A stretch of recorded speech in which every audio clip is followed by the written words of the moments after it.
Okay. No. Okay.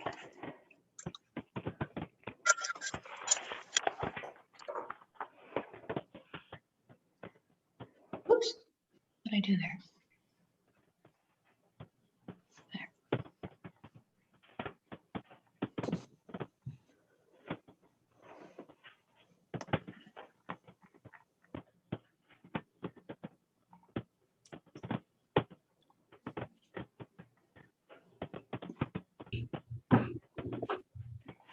So funny.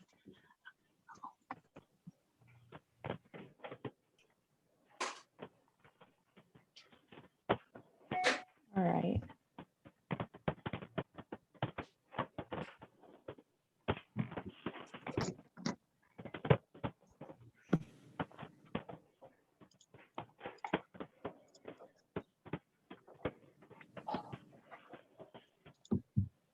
So we're gonna start in just a minute.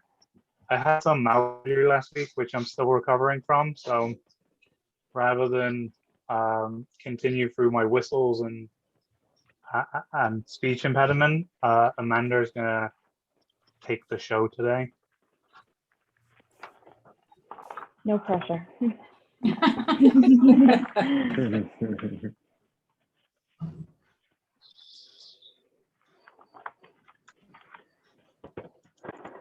All right.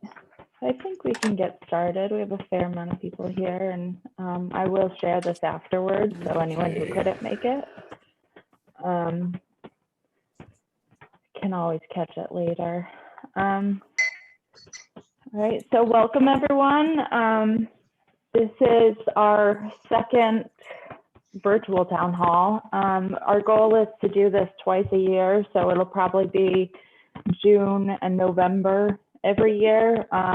We're hoping to have more specific dates, like we might say like the third week of the month or something like that. But we will definitely be holding these twice a year moving forward. It's all part of our effort to keep everyone in the loop about what's going on, especially after a year where a lot of us were away from the warehouse. But this is certainly something we will do even when things are back to normal.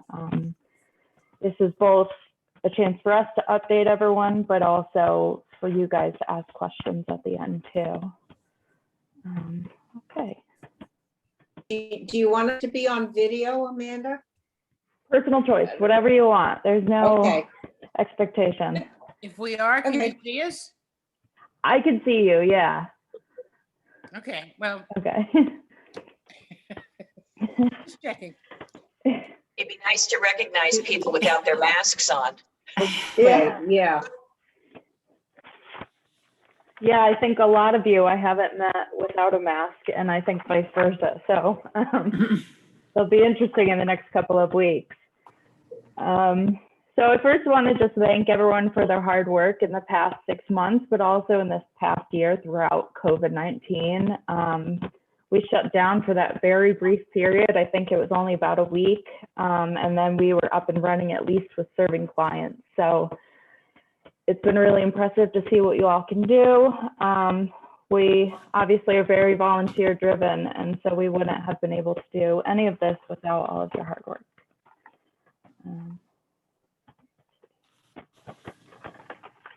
All right, so first, COVID update. You probably saw it in the newsletter, but if you're vaccinated, you no longer have to wear a face covering at New Life.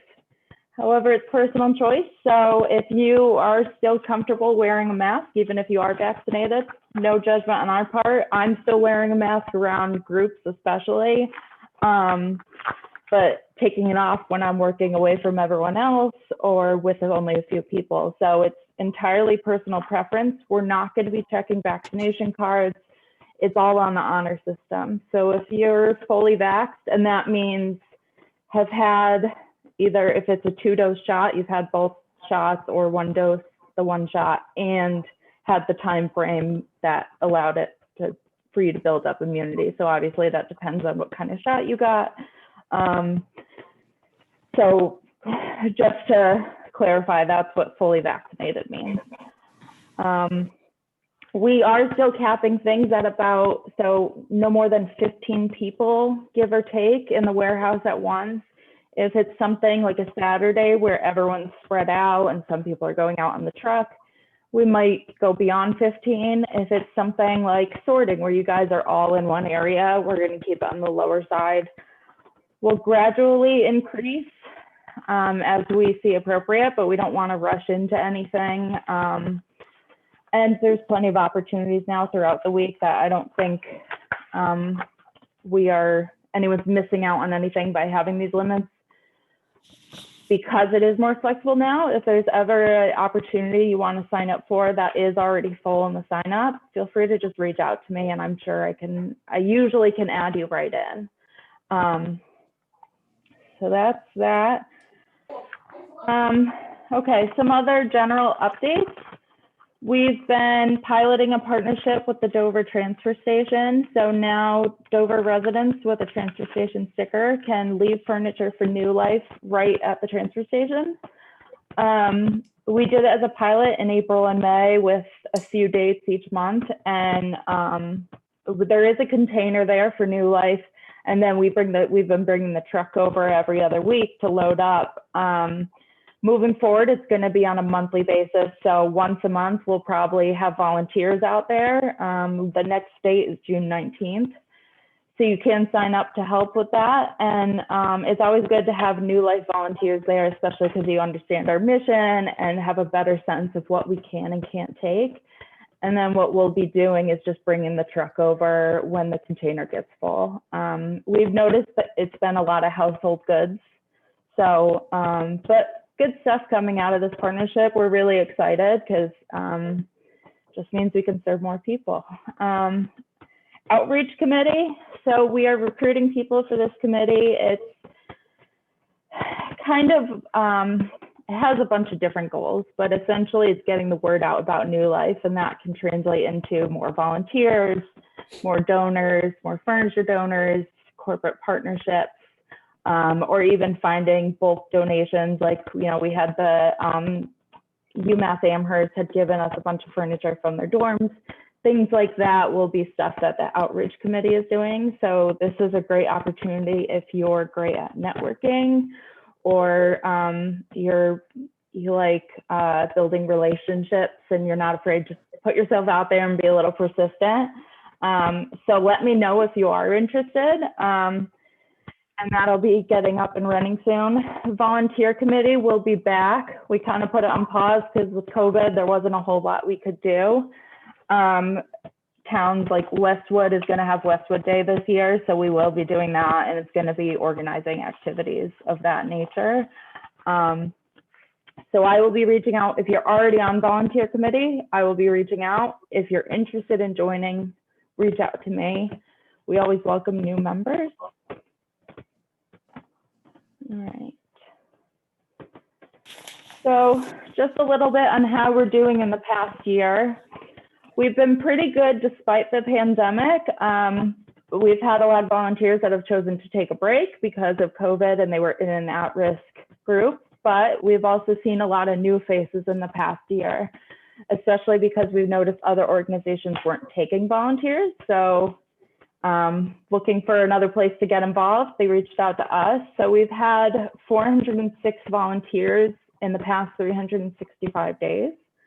And then new volunteers in this fiscal year, it's 129 and about 5,000 hours this fiscal year so far. And that's excluding people doing grant writing and even like helping with, we have people that help with client scheduling, all sorts of stuff that's not being tracked, but we are hoping to get tracking that stuff more accurately moving forward.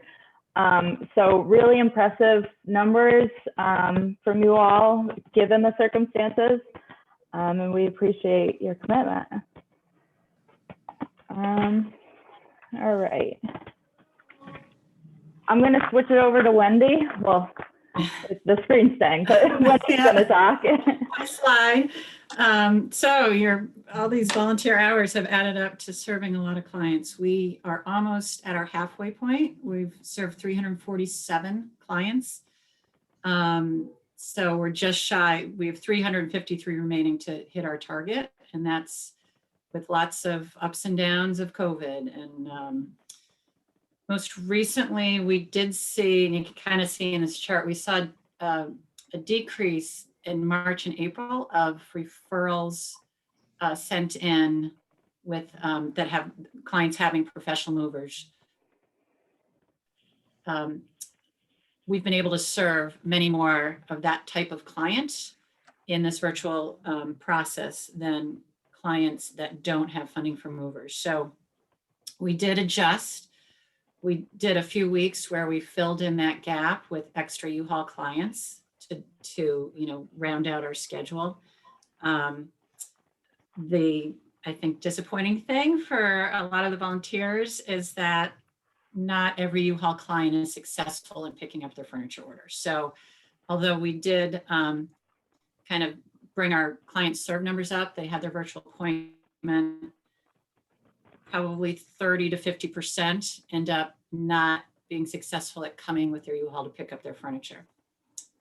Some initiatives that we're doing to help that gap is we're starting to do deliveries. So we've been doing Metro West deliveries with a grant that we were awarded from Foundation of Metro West, established a relationship with a delivery team that's been working out very well. And now we're moving into offering deliveries for paid deliveries. And we just did schedule our first client this week and did our delivery.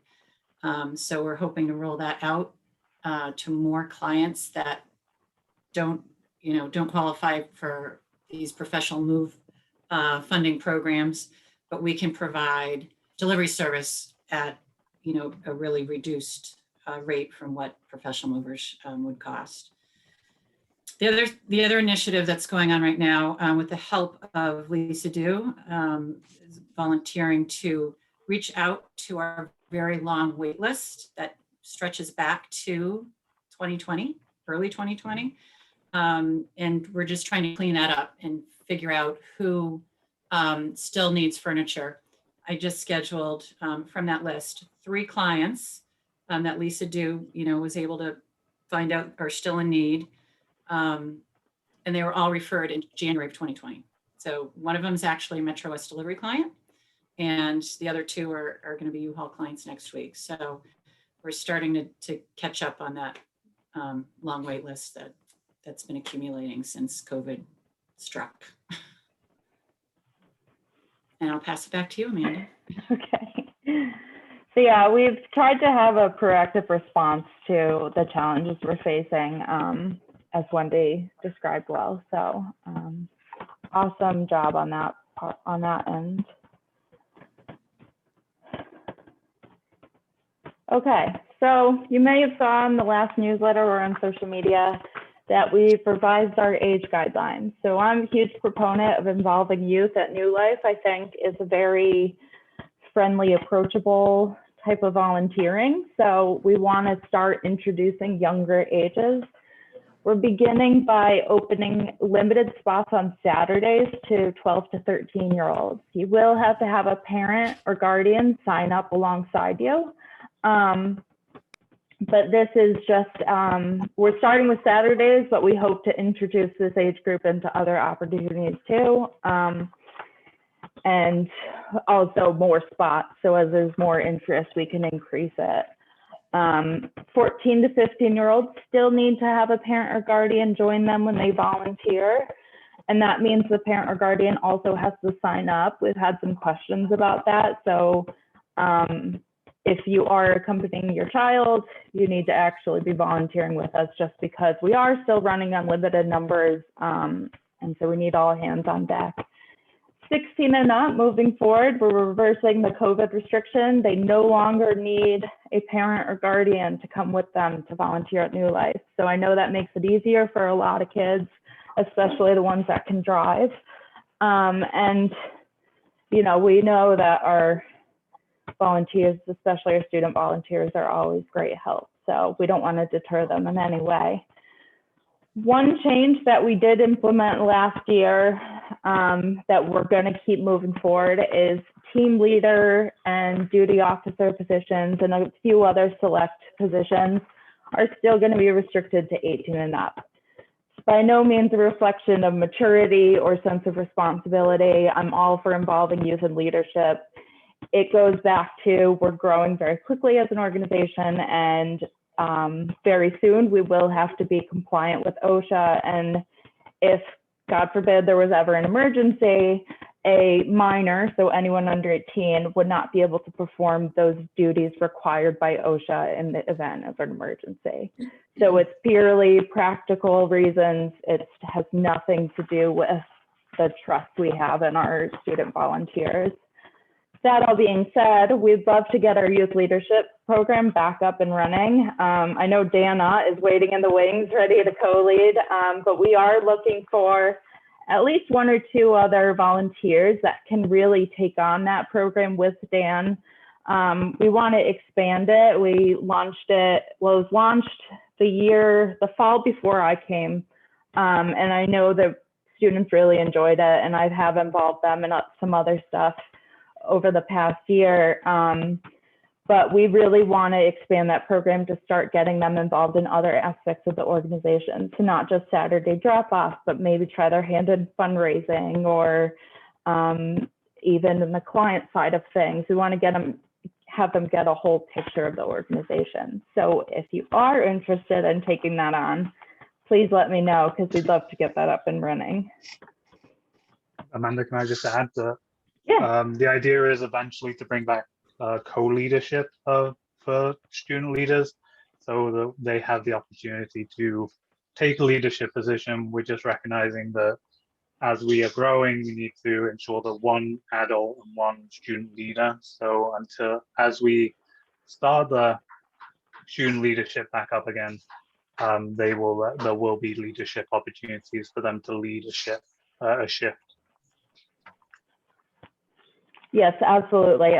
Sorry, I didn't make that clear, but yeah, there still will be leadership opportunities, just will look slightly different. Okay. All right. I hope you can't hear that. My puppy is playing with a monkey that makes lots of sounds in the background. I apologize if you can't hear her. Okay. So we've mentioned a lot this software that we use now, and how grateful we are for it, because it's being built just for us. So it's still actively being developed to cater our different needs. There's not many business models like a furniture bank. And so there isn't a software out there that really caters to our needs. So this software, it houses our volunteer management, client referrals, client scheduling, pickup requests, inventory, our online store. Everything is housed in this one thing, and it's been awesome in streamlining our operations and also helping us better track our data. So in a year or so, we'll be able to look back and say, okay, we know last June we brought in this amount of furniture and served this many clients, and it's real-time tracking, and that makes it easier for fundraising and grant writing, but also for running the organization. We can better predict what's going to happen throughout the year. So I'm going to walk you through the process of New Life.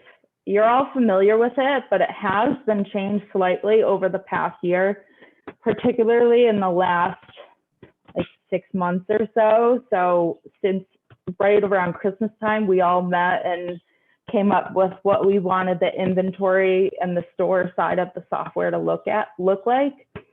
And it was built very quickly, in large part due to Rich. I know he wouldn't own up to it, but he's been the driving force behind a lot of this software. And it's been amazing for all of us, both for volunteers and helping us, and also for us in running things. So just like before, the furniture is donated, we still drop off, we still do pickups, and it gets inspected and cleaned. But inventory looks a little different now. So you probably all remember the clipboard and writing the numbers and circling it, and then someone had to try to transfer it onto an Excel spreadsheet and decipher, like, oh, what is this? Is that a 4? And did we remember all the sheets? So now it's a tap of a button on an iPad, a sticker prints out, and the inventory is automatically updating. So you tap artwork, sticker prints out, it gets a unique code that goes on the picture frame, and the system's being updated in real time. And once it's inventoried, it might take a pit stop in paint and repair. Shout out to Finn. He's really been repairing a lot of stuff, and Steve Hart, and then Sandy Hart with all her painting, and Kathy Belmont, I should say. She got pulled into painting. So obviously we don't have a formal repair paint program, but that is something we are putting more effort into, in that we have a dedicated space for painters and repairers now. And we really want that to be a welcoming area for people with that skill set, that they can go and look through the furniture that maybe wasn't quite ready for clients, and save it from having to go to the landfill. Oh, and with that being said, we just added a paint and repair opportunity on Friday. So we always had one on Tuesday that there was no leadership present, so you kind of had to be comfortable with being there by yourself and getting around New Life and knowing kind of what to do. On Fridays, Sandy Hart will be leading painting, and then those that have experience are welcome to still work independently, but at least there's not that pressure of, oh no, I'm going into the building by myself. And so yeah, we're trying to expand those opportunities. So once it's ready to go, it gets moved to the showroom. Our showroom looks a little different than you probably last saw it. It's been a while since you've been here. We rearranged in that the heavier stuff is now closer to the elevator, and the lighter stuff is towards the back and into the third room. The idea is just to make things easier on everyone, especially if you're moving furniture. We also got a ton of shelving donated from another business that was downsizing, and so we've doubled our space essentially, because now things like small tables and chairs can be stored up on these shelving units. So once it's in the showroom, we have volunteers who we call uploaders, and they go around and they photograph everything, they measure it, and they give it a name. So I put a screenshot of what the uploading page looks like. So they find the code, so it's right there on a sticker that each item has, and they're gonna click that in the system, and they're gonna give it a name. We do this with groups sometimes, and like we did a student group, and they were all naming like rugs after themselves. So it's been a really fun activity for volunteers, especially like the creative ones. They have a lot of fun naming the items.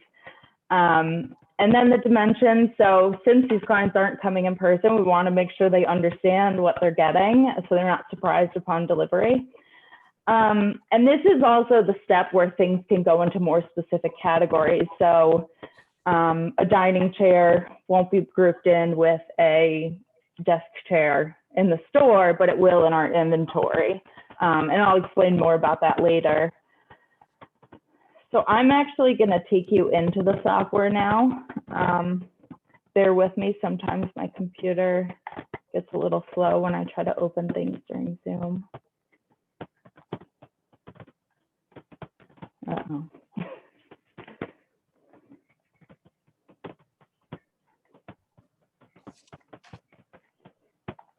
Come on.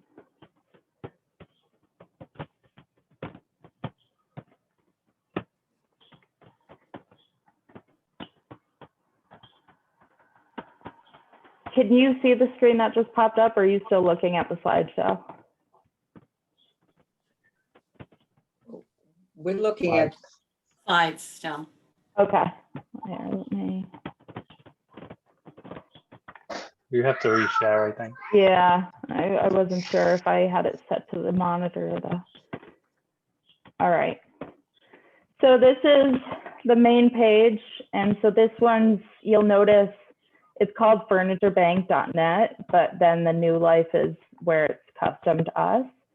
So this is where everything starts. This is where our check-in is housed. So when you go and check in on the computer, it's right there.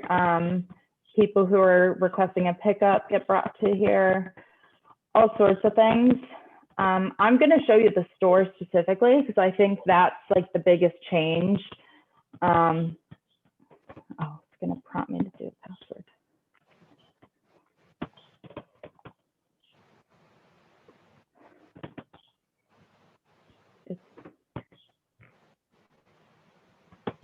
I'm going to go in a different way.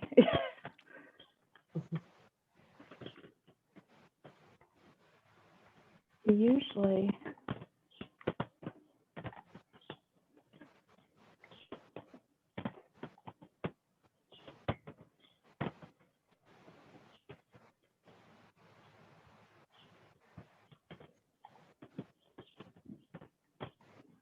Rich, you can access it back this way, right?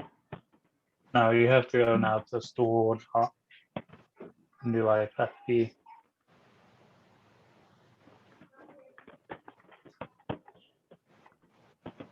Oh, I don't know why it didn't work. I guess because I wasn't logged in. Okay. So when clients are, so instead of coming in person, they're on a conference line with client hosts, and the client hosts are telling them how to get in. And this is the store that they see. So it's broken down by general like room types. And I'm not going to go into every category, but I'm going to at least show you one of them so you can see. Let's do dining tables. So it looks just like an online store where there's a photo of it and a name and a description and the dimensions. You'll notice there's no add to cart button or anything like that. And that's because when the client's on, they don't have to worry about doing anything. They're just going and looking at pictures.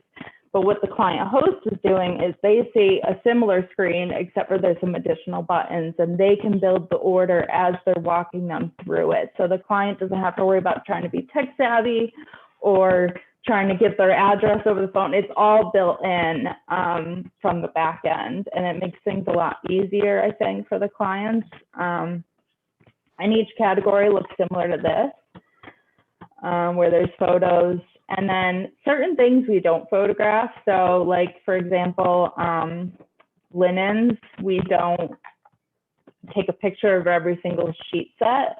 But what we will do is the client host will note like, what are the age of the kids or what gender are they? And the order gatherers will pick something that they think is appropriate for them.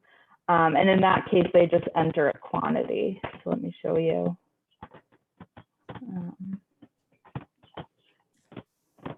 You can go to the kitchen items, a lot of those Yeah, so glass sets, appliances.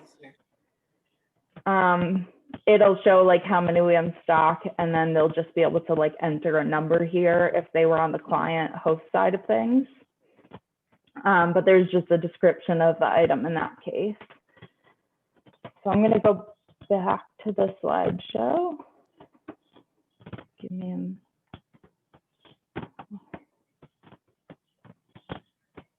okay, share screen.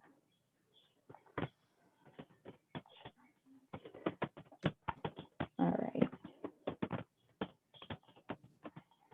Hold on, it's a little frozen.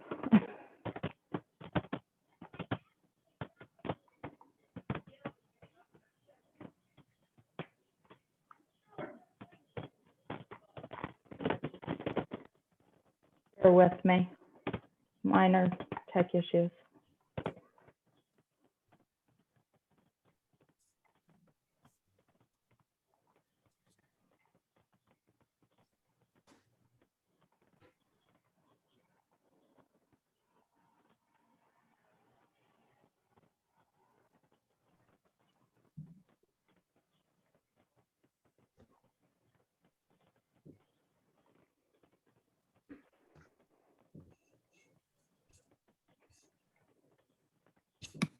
It's loading, I promise.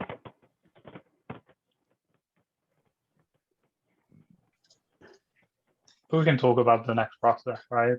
We talked about the client hosts, working with the clients to select the furniture and household goods, making sure that everything's not forgotten. And then it goes to our order gatherers who will basically the software produces the list, and then the order gatherers will run around the warehouse and collect all of these items. Exactly. So I posted a screenshot of what that screen looks like. I see Rob Babson is on, so he's very familiar with this. But they not only have the code, but they have a photo. So it's not just blindly looking for an item. And as they're going through, they're tapping remove from inventory. And so it's updating the stores, updating our inventory, everything again in real time, rather than having to go back and do this stuff manually. So that's how our process has changed slightly. Other things like sorting is largely the same, except that now we've introduced something called starter sets. So instead of all the little kitchen gadgets getting spread out across the shelves and letting clients pick, they now get made into kits, and we try to give them the basics in each of those kits. But that was something that our sorters came up with, and has been both really cool to see them come up with it, but also very helpful to the client, because it takes some of the selection out of their hands in terms of like the nitty gritty stuff, and makes it a little easier on them.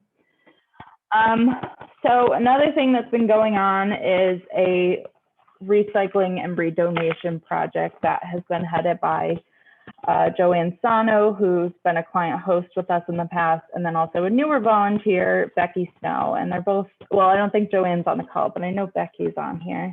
And this project's still in the works. We're still kind of tying up those loose ends, but essentially we're trying to limit the amount of stuff going to the landfill.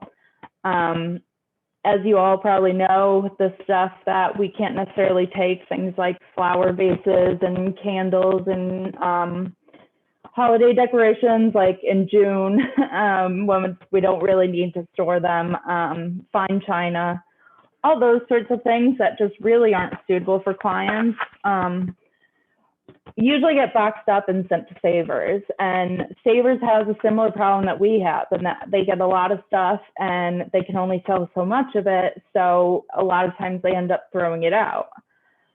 We're trying to help reduce the amount going to the landfill, as sustainability is one of our core values at New Life. But we're also looking to help out other organizations in the area. For example, we're working with, well, let me back up. So we're partnering up with organizations that also sell things or maybe give them to people in need. We are working with Hope Chest, and they're tied to Bethany House. We also are working with Blessing Barn and Welcome Home, and then also a fun one. It's a place called Smash It, and it's one of those businesses you go and you pay to break things. Obviously, it's still ultimately ending up in the landfill with the Smash It thing. However, we're only sending things that are broken anyway to them, so we're helping them. And I'm going to quickly pass to Rich to elaborate more on how the work that we're doing with this recycling and redonation effort is not just about reducing waste, it also is benefiting the services of these other organizations, and he's been much more involved in that. So do you mind just quickly explaining? I mean, again, the ultimate is it doesn't go to Savers. When we send it to the landfill, when we sent it to Savers, they just used to throw a lot of it out anyway. But again, we're working with Daphne House is one of them that works with reintegrating women coming from incarceration. So even Smash It, I know it's like a bit of a novelty in terms of breaking things, but they have a program of hiring youth and trying to teach them the necessary life skills so that they can go on to get better jobs. So again, it just means that instead of sending it to Savers, which was sold for profit or ended up in landfill if they thought it was trash, we're trying to send it on to do some more good in the community. And so, these partners have kind of naturally, well, I say naturally, Becky's probably done tremendous amount of work to get it all, but it seems to have just fallen into place from it's a great way that not only are we taking care of a problem, because for instance, Smash It will take all of our broken stuff that we used to throw in a dumpster or have to throw in our, well, we have to rent a dumpster or throw in the dumpster we have downstairs. They're just going to take it for us and take it off our hands. So essentially, it's going to save us a lot of money in the long run having this partnership, as well as, again, it's multiplying the good the donation can do. And so that's why I think we're very excited that although it's for recycling, a recycling project is really about how can we do more good in our community without actually having to do it ourselves. And I think it's just a natural partnership that's come out about it. Yeah, so it's also been good. They also are helping us in return. Like Hope Chest, for example, has offered, like when they get an excess of lamps, we can never have enough lamps. So they've offered to bring stuff over. So they're all mutually beneficial relationships. And like Rich put so well, we're just expanding upon the good we're doing for the community. So like I said, we're still kind of tying up the loose ends. So we will have clear directions when all of it is finally put in place. As with everything, it's a little bit of trial and error. So we might say one thing one week and then have to modify it the next week just because it didn't work. And we appreciate everyone's patience in that as we fine tune it, because this has been a really exciting project for us. That is still very much in its early stages, but still has a lot of potential. So thank you to Becky and Joanne. All right, and then the last thing is just some FAQs that I've been getting a lot lately. So I figured why not just answer it to everybody. What is the difference between inventory and uploaded? So it used to be that what we had on the showroom, so our inventory was what was available to clients. They could look right at it and it was available to them. But now with the virtual model, there's an additional step of getting it online. And so we will sometimes say, yes, we have it in inventory, but it's not in the store yet, or it's not been uploaded. So that's the difference. That's where, like, so the people that inventory don't have to worry about uploading. They're now very separate things. And it's been pretty smooth. But I know the terms kind of confuse people. All right, and so this is another one we get a lot. So why are there more items in the warehouse than the store sometimes? So unlike before, where the client usually picked the furniture and it went out with them that day, or the mover was coming that day to get it, now orders are going out on 3 days a week. So generally Wednesdays, Fridays, and Saturdays. And so that means even though it's in the warehouse, sometimes it's probably accounted for. So we're never withholding anything. We're always making sure we have things available to clients in every category. If there ever is a category where we don't have anything, that means we have none available. And I think sometimes that gets confusing just because it is so different from how it used to be. So next one, can I volunteer without signing up now that COVID's gone? Not that it's gone, but yes, so you have to sign up still. We implemented the sign up partially for contact tracing, but also for planning purposes. We need to know that we have enough help. We also need to make sure we prepare enough work for the amount of volunteers signed up. So we do have to know you're coming. Like I said at the beginning of this, if it's ever full and you want to come, just shoot me an email and I can add you in or bump up the number of slots. it's not like before where Tuesdays and Saturdays were the primary days. Now everything's spread out throughout the week, and that's been great, and that we can be more efficient and things are constantly moving in and out of the warehouse. So like I said, we just need to be able to plan. This is another one we got a lot because we sent out a survey. So is New Life moving? The short answer is not anytime soon.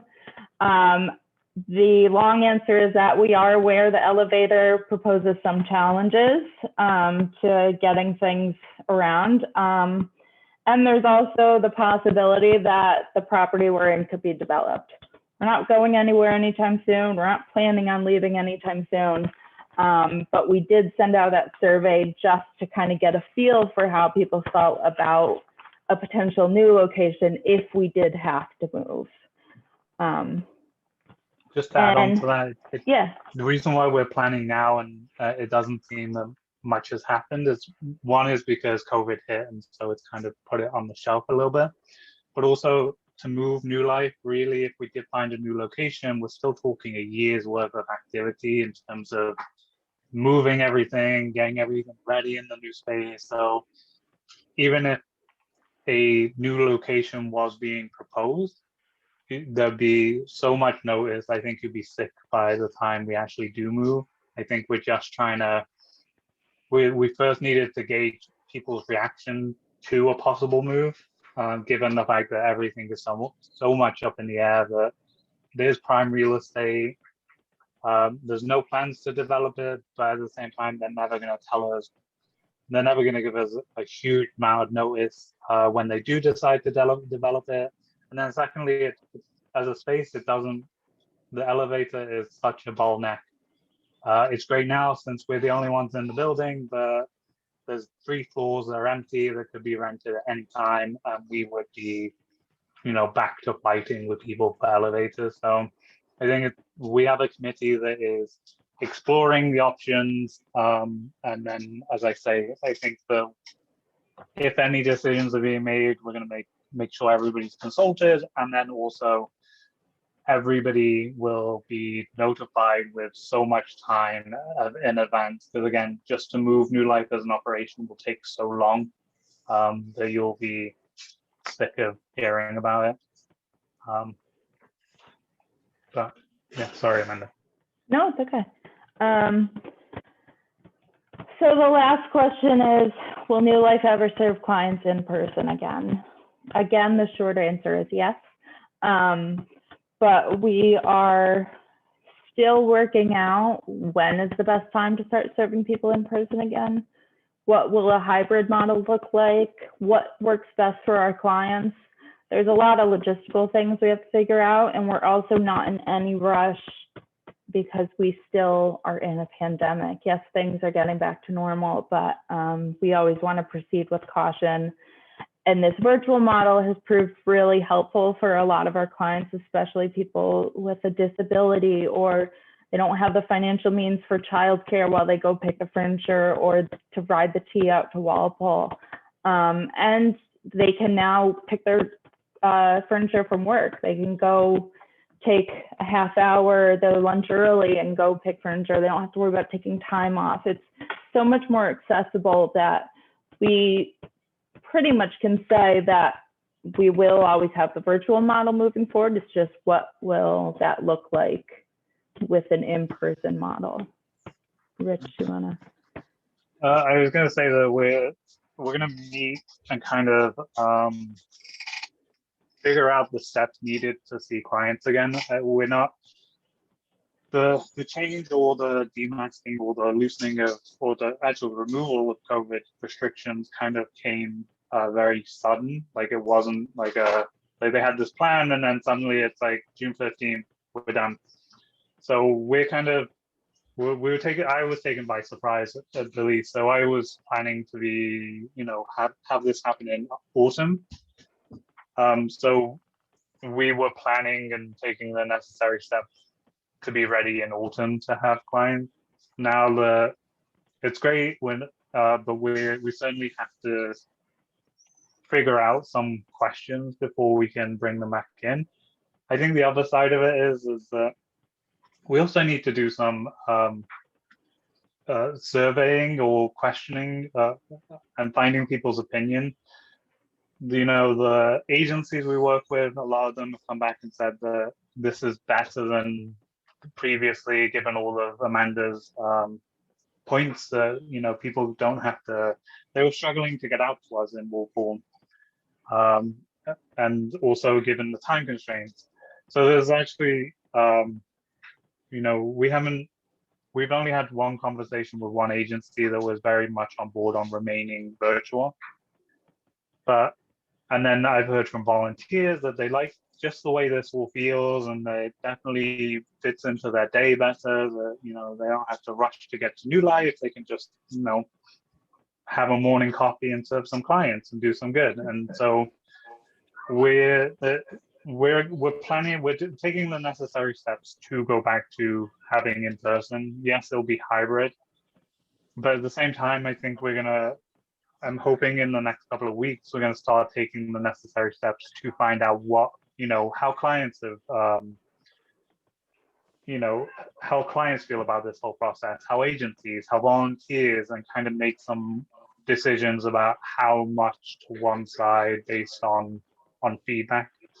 I think some, and again, we'll do it as a committee, and they'll develop the questions, and so we'll try to make it as unbiased as possible to get an honest answer. I think a hybrid model is probably where we'll end up, but I think it's important that we, given the benefit to everybody, and I mean more to the clients than anybody else, for all the reasons Amanda listed, we should go through the necessary steps to figure out, should we be doing more virtual than in person, or what's the balance, right? But still keeping to our core values of unrushed experience, dignity and choice, and all of those things that make New Life. But I think over the summer, as we kind of start piloting, having clients back, we're going to do some surveying and get the real, get an objective view about what New Life needs to be to match the need in the future, and then make decisions. And again, I think as we learn things, we'll definitely make them available to everybody so that everybody's on the same page. If you want to be part of the committee that kind of helps make that decision, please reach out. Like, I think a diverse, representation of New Life is very much needed, because as we all know, that we do a small part of the bigger picture, and what one does impacts another area or another volunteer. So we need everybody's perspectives on that.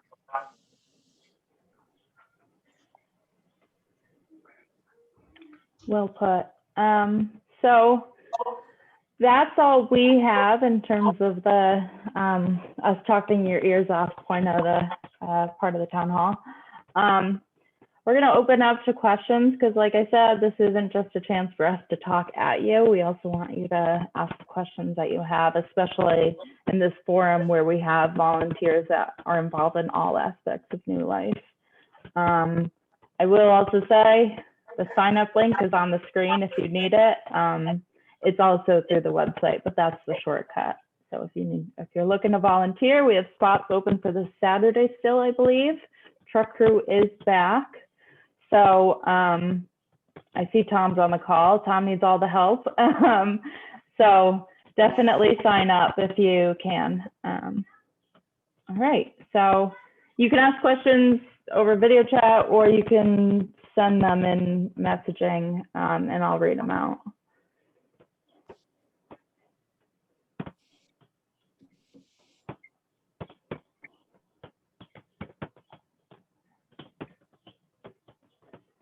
Does anybody have any questions? How do we ask questions, Rich? I'm confused. Just like that. That's I a can perfect just example. shout it out? Yeah. Okay. Are there plans to update the client guidelines? Like, what size family gets how many pieces of furniture? They're the same that they've been since January. And I'm not sure that we're consistent about it. We as client hosts. My questions are going to come from that angle. Yeah, that's perfect. So we talked about rolling in an area where the guidelines would be part of the store. Right, Again today, we're going to push for that to happen so that the reason why we call them guidelines is that we are trying to be responsive to what comes in. Like we never get enough dresses, so the rule of one dress per family kind of stays with us. Mhm. But you know what? We have 20 dresses ready to be uploaded, and we have all those answers. So it's good that we're able to be responsive. When we have more, we give more. When we have less, we reduce so that everybody gets a fair share of it. But yeah, I think given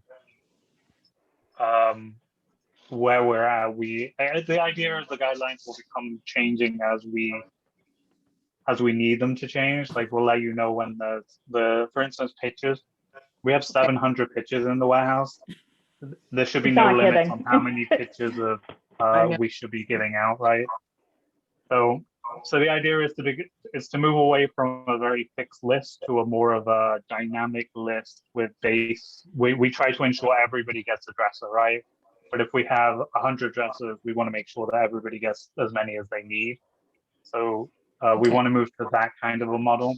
And we're still figuring out how to communicate that to client hosts when we're doing in person, and it's not like straight in front of you, as you log on, you see it there. Because we want to move away from you guys questioning yourselves of, am I allowed to give out this? Am I allowed to do this? We want to make sure Mhm. you have the knowledge prior to going in, or at least if you're in it, it's right in front of you. So for the store, it'll be in your face. For in person, we are still figuring out. We tried email, it didn't really work. Okay, But there might be other ways to do that, especially as the software, even in person, will be there, that you'll have to go around with an iPad and make a list. So we could make it so it's part of that process. But good question. Yeah, so we know they've done the same, and we just decided to stop changing them, and that we'll just Okay. update you if we're ever low on something, like I did when we were low on everything for that brief period. But we decided it wasn't worth the stress of trying to get out a new document that everyone had to go through. We're just waiting on the developers to be able to add it. But we actually talked about it today, so it is on our minds. okay. Mhm. Thanks. And Kathy, as a client host, you get, they're guidelines, so you're allowed Yep. to make decisions outside of that if you feel that it's, appropriate for the household, the client you're working with. Right. Yeah, no, that's the message I just got Yeah. from Amanda. I was just kind of verifying it. Because when you work with somebody different as your partner for client hosting, maybe someone Yeah. has a different thought. But I understand. Can I ask And another you- question? and- I don't, I'm going to back up what Kathy Yep. said, because I Okay. think you do have a bunch of us who want to do the very best we can for New Life, and we're made guilty very easily, Kathy and I especially. So I just no, it's true, and so we have to be reassured. You'll just have to put up with our needing to be reassured every once in a while, that it's okay if we've given somebody something. You can bend the rules. They're Okay. guidelines, not, We're yeah. a bunch of rules followers. uh-huh, The other thing I'll mention is that I always try to make myself available during client appointment times. So particularly if it's, our hard rule is around beds. If there's a family that needs an extra twin bed, text me, call me, whatever. Check in, because it may be that we have plenty of inventory to, even though it wasn't requested in advance, to provide that bed for that child. So don't feel like you can't reach out to me. And, in that, during the appointment Yeah. timeframes. I'll what be if there sending was, out a client host email by the end of the week, Okay. just kind of updating on, yeah. I jumped ahead. Sorry, Amanda. It's okay. It's okay. I know we told you don't reach out to Wendy, but we've changed some things today. So, but I'll be Okay. sending you an email. Good. I see Rob Babson raising his hand. All right, so we're moving furniture today, this afternoon. And I'm suspect that the clients get to see a visual of a rug that they want to have in their apartment. And then we are in search of that rug that has been rolled up in the opposite direction. So not identify that rug. So this is my request in front of a large audience. No free pressure. Please fold the rugs out so we know what they look like. Okay. We will definitely change that. The idea was always to keep it from getting dirty, but having helped you search for said rugs several times, yeah, no, that's a very good point. And like I don't know if this was, I can't remember if this has been mentioned to everyone or not, but we are hoping to build some sort of different rug rack that's stand them up vertically rather than laying them down and piling them up. So that is in the works. I have another question. So that we were dealing with approximately 90 to 100 social service agencies. Has that changed at all? And what are the numbers like in terms of the demand? I know, they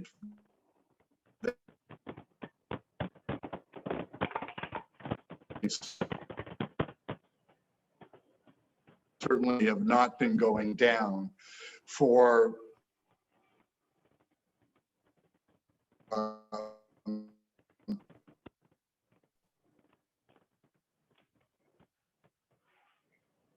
out there in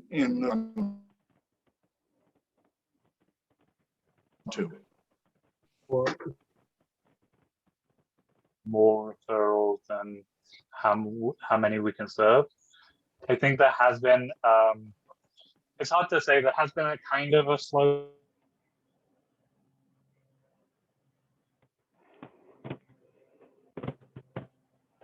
like finding affordable rent space is becoming near impossible.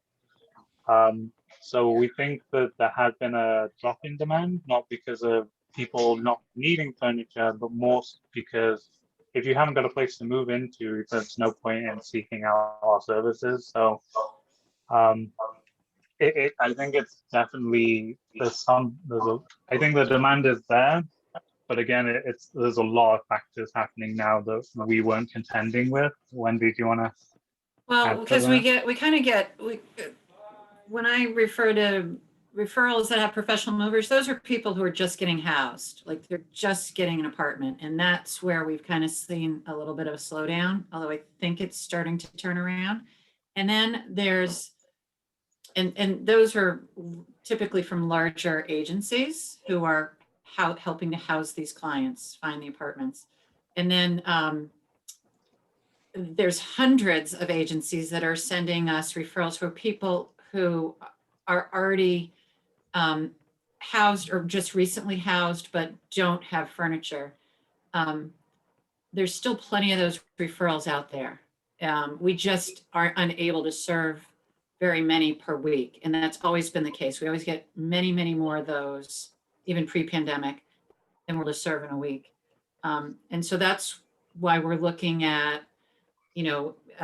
launching this delivery service to see if we can start serving more of those clients and get through more of those referrals week by week. The other thing that's happening though is Miriam Phillips has been working on cleaning up that list of agencies that do refer to us. There's a lot of duplicates. Somebody, one person writes DCF, somebody else writes DCF / Hyde Park, somebody else writes, Department of Children and Families.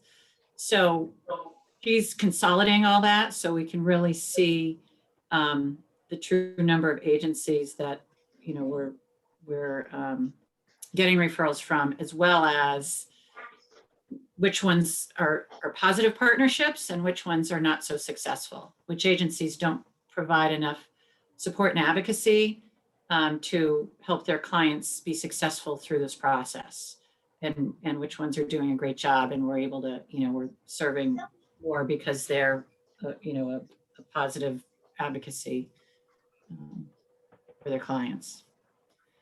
Thank you. So we're right at 7. So just because I know everybody's time is precious and this is dinner time, I don't want to keep anybody any longer. So feel free to drop off, and I will stay on a little longer if there's any burning questions, but I don't feel you need to stay with us. But again, if you have a burning question, I'm happy to help or help on answer at too. least. I have one Okay, sure. burning question, software question, Rich and Amanda. When an item is uploaded, where does it go? Where does that picture go? The cloud. No. Is this something I can understand? Okay, I mean, Amanda said it correctly. It goes to the cloud. There's a server that they use. And okay.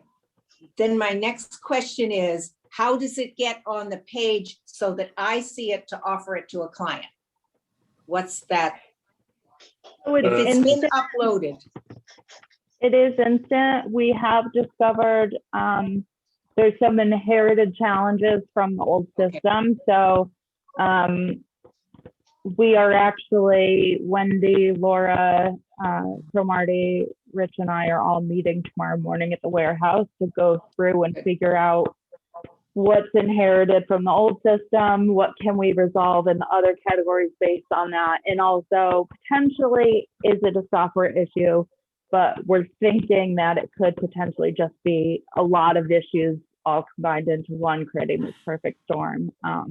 But when it works right, it goes right to the store that you're seeing, with the Okay. exception that it caps it off at 20 items per category. And thank you. The nice thing is, Kathy, is let's say you have your 9:30 client who takes, Mm. there's 20 couches displayed. They Mhm. take a couch.